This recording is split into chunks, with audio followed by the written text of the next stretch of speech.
Just because you understand something does not mean you need to respect it. What's up, guys? Hunter here, and here we're going to do a breakdown slash discussion, a relatively quick one, on whether or not Ryomen Sukuna, the king of curses, the strongest sorcerer not just in history but of all time, whether or not he understands humanity.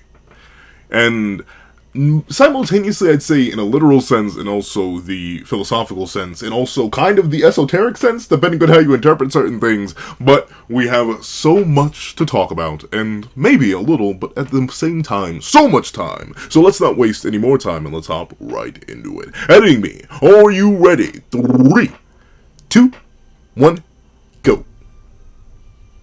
What's up, guys? That guy with a pencil here. Fun fact, I do happen to have it on me and keep it on me at all times. And another fun fact, Chapter 265 was, as many people have been calling it, a certified, licensed, and registered YAP session.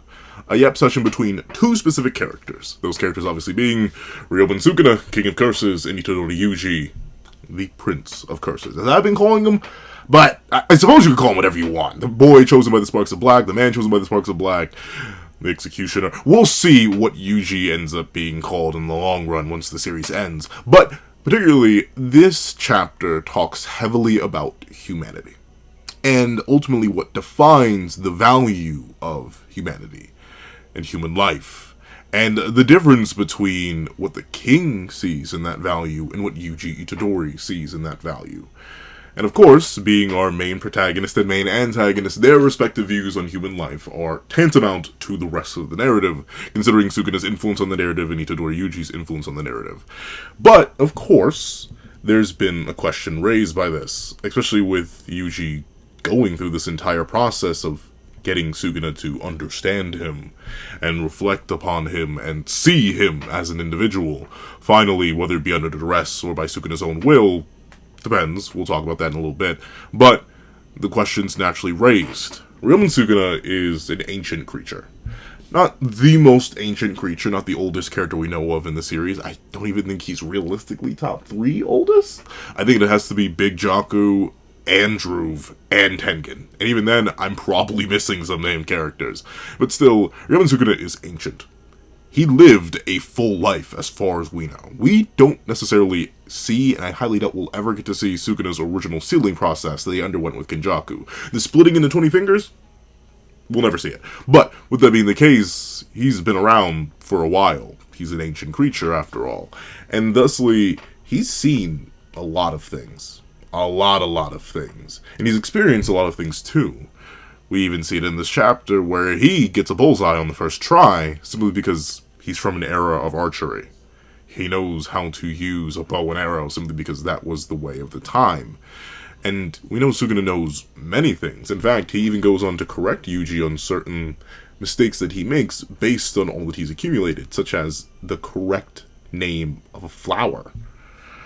And with that being the case, it shows something about Sukuna that realistically has been there the entire time, but is easy to forget based on how Sukuna is portrayed in the narrative and how he carries himself.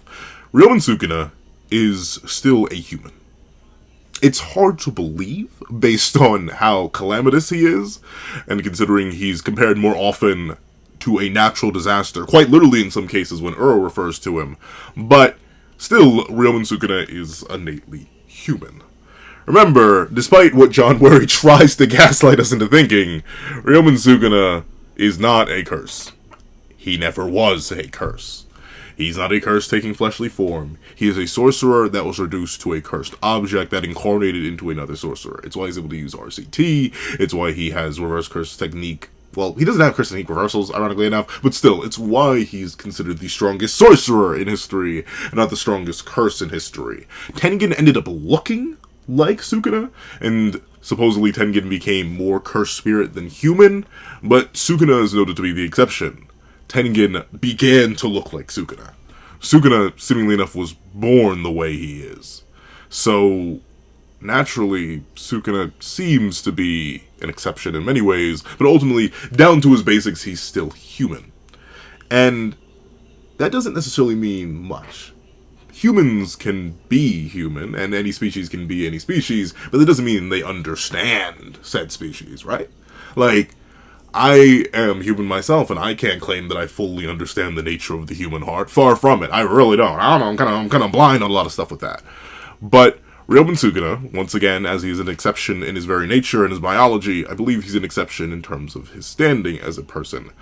Because I think Sukuna does understand humanity. I made a poll the other day asking whether or not people believed he did, and I saw a lot of people say no. A decent chunk, in fact.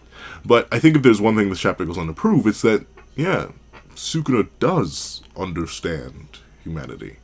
He does understand the value of human life, but there's a variance in what that understanding and what that value means. So, with that being the case, we get to the end of 265, and there's this moment where Sukuna finally gives up.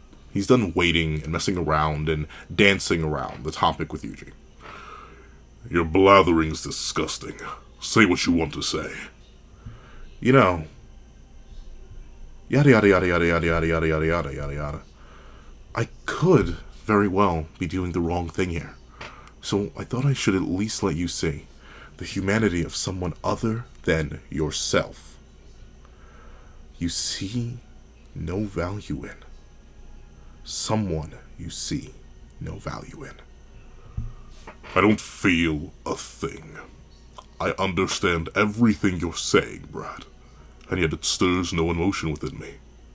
Just as when you saw, and just as you felt when you saw how quiet this town became, you had expected it. I feel absolutely nothing. No dice, huh? Figures. Ryomen Sukuna is human. Yuji Tadori, in fact, acknowledges that, despite all the heinous things that Ryomen Sukuna has done to him specifically, and obviously the many people that Yuji Tadori's had a connection with. But, once again, since he's human doesn't mean he automatically understands humanity, and just because he understands himself does not mean he understands others, but Sukuna admits that he does. But it's the level of reaction that matters. It's what knowing that means. I can tell you a random string of numbers. You can understand that random string of numbers. But what does that mean to you? If I were to say 3, 4, eat, I don't know, like 3, 4, alpha, beta, delta, sigma, skimmy, I have no idea. But if I were to just say a random sequence of words to you, you could understand the language I'm speaking. You can understand that they may even have certain contexts, like that may be, I don't know, the password or something. But with that being the case, you can understand it, but it won't matter to you. And I think that's the way that Sukuna sees the humanity of others, and maybe even himself to a certain degree. Because in 238, it's mentioned by Sukuna that ultimately he doesn't even truly value his own humanity the highest. It's why he talks with Kashima and explains the ideas and realistically the issues of being the strongest and the ideas of love and understanding and connection. We see that Sukuna finds it all worthless, that he never really wanted anyone to satisfy him. He must satisfy himself. He understands that based on his own level of humanity, that he must be him above all other things. And with that culminates in is, I eat when I want to eat, play with what amuses me, and kill whoever's in my way. I live as befits my nature. If no one can grasp that, then that's their problem. Doesn't that get old? No. Every human has a unique and fleeting taste, which makes devouring them a perfect way to pass time until death. Sukuna understands humanity. He understands that he himself is human, mortal, that time will pass, regardless of whether he wants it to or not. He may be able to cheat death in a variety of ways, traversing the very ages as a cursed object, and ultimately he understands that, yes, he stands alone in a way. But with that being the case, he knows he's human. He knows the limits of his humanity, and he knows the limits of others' humanity, but it doesn't matter what other people want to him, simply because his humanity is a degree higher. He's freer, in a sense. He's unbound in a way that others are not, due to his very nature as the apex, as the strongest. And thusly, no matter what is thrown at him, whether it be the best of others, whether it be the worst of others, whether it be hatred, love, vitriol, passion, all of it reaches him, and he gets it. And he's even willing to dole it back out. He's willing to teach others about love, and even give people who never thought they would experience it, such as Satoru Gojo, he was able to give out that love. But never necessarily care that he did. Because it doesn't matter. To go back to the numbers analogy, I still remember back when I was first learning mathematics. I knew what it meant. And I got it. But it didn't really matter to me. Until later on in life where I started to really appreciate math. But at first, it stirred no emotion within me. But I understood it. I understood that 2 plus 2 equaled 4, 4 plus 4 equals 8, 8 plus 8 equals 16, so on and so forth. I understood addition, subtraction, division, multiplication, exponents, all that. I understood it all. But for the longest time, it didn't stir any emotion within me. And that's the important thing. That's the disconnect, and I think that's where a lot of people get confused. Ryomen Sukuna does understand humanity, just as we understand numbers and we understand other aspects of life, such as information and how it's doled out to us. But it's the lack of connection to that information, the lack of emotion brought into that information, the lack of passion that I think makes Ryomen Sukuna unique. But even then, we know it's not entirely true. As he admits himself, every single human has their own unique and fleeting taste.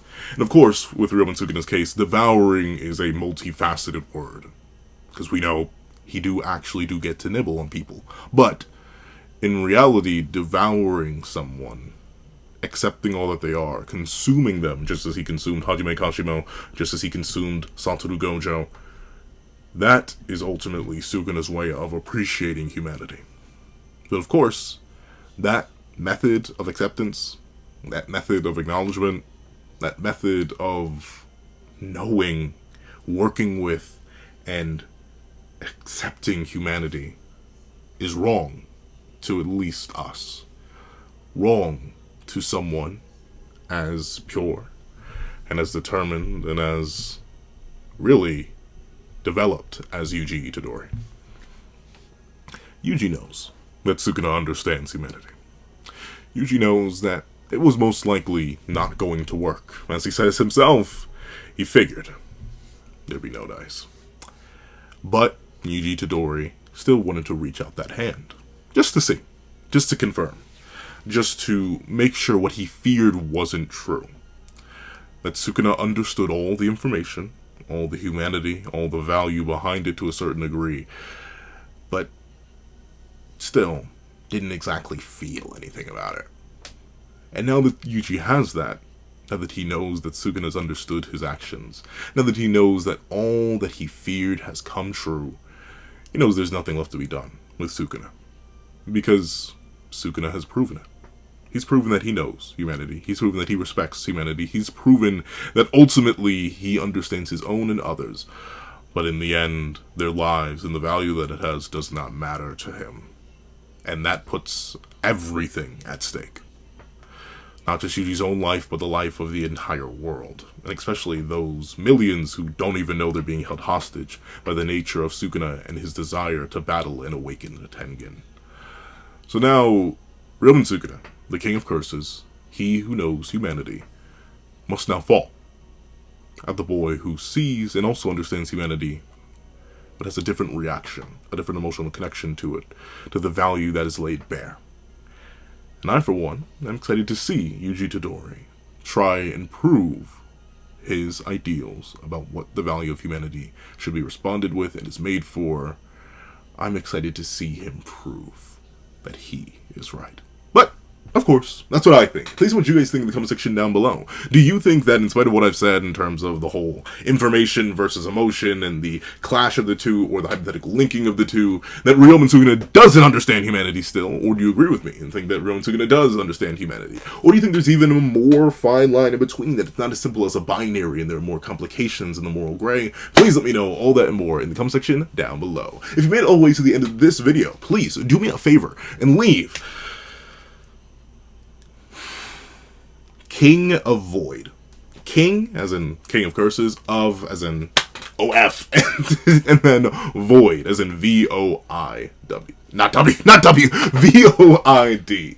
Leave King of Void in the comment section down below. I'd like to thank you so much for watching once again, and I hope you guys have a wait. I hope you guys enjoyed the video. Please remember to leave a like, share, comment, and subscribe. And make sure you hit that little notification bell so you not miss out on any videos that come to the channel. Also, I do have a Patreon down below where you can support me for as low as $1 things like exclusive videos, early content, and more. And so now become a member of the channel for as low as $3 a month to get the same perks and more. So those perks will include the live reactions to the very next chapter of Jujutsu Kaisen, and free variations of all my videos, and if you become a $25 patron or a $25 member, you can order whatever video you want.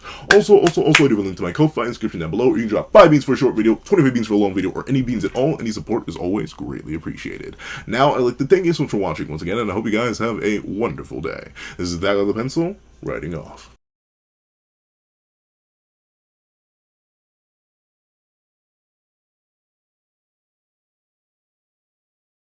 I'd like to thank you to our $3 members: Zena, Greyhound, Astro, Eternal Flame, NMA, Real Rare, G Prosper, Red Wolf 4765, and Paris Arnold. I'd like to give another big ol' thank you to our $5 patrons: Sean, Sammy, Midnight Lord 21, Kevin Encarnacion, Josh Brown, and A+A. And I'd like to give a great big thank you to our $7 members: Autumn Mornings Lazo, Fine, and That Guy. And I'd like to give a great big thank you to our $10 members: Robbie Uchiha, J Warrior, and Akid's Void. And I'd like to give big, hefty, juicy thank yous to our $10 patrons: Panda Goat, Michael Williamson, Metal Solid Crisis, Joaquin Munoz, and Idem Okami. And I'd like to give the biggest, juiciest, meatiest, sloppiest, and heftiest thank you of them all to our $25 patron, Calvin Elder.